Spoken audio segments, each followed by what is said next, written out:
Sai, happy birthday and happy retirement.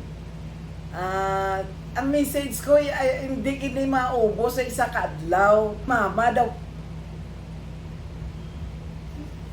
kay ti ikaw kita na nagkuan sa family.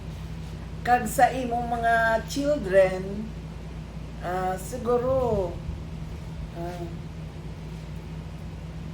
swerte sila nga ikaw ang ila nanay, ikaw ang ila mother, ikaw ang ila sandigan, ikaw lahat.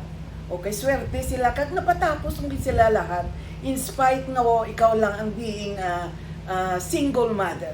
No, siguro happy naman to subok sa himo nga nahimo sa iya dako gid ang iya happiness subong sa proud gid siya sa imo nga ikaw ang iyang na wife niya because dako gid ang naubra mo sa iyang mga bata. Pag maswerte ka nga ikaw ang amo sister nga ikaw ang hero namon because kung wala ka survive ang family nagapa-thank you gid ko sa imo kay kung kailangan kita sa akon nga kinahanglan ara ka gid palagi sa akon. So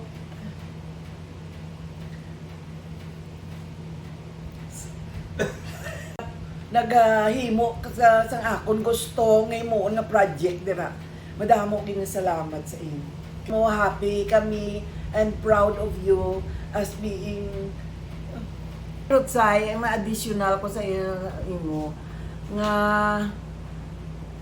kung sa imo nga birthday kag sa imo retirement, so ang ma-share ko sing ganon mo lang kami kung ano i-share namon. Pili kapasalamat siya sa imo ginhimo nga ginahimo mo subong sa iya mga bata kag sa akong bata kag sa tanan kami.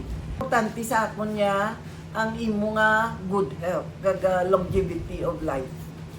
I-celebrate mong life mo kay very precious ang life mo. Thank you so much. Okay, bye-bye.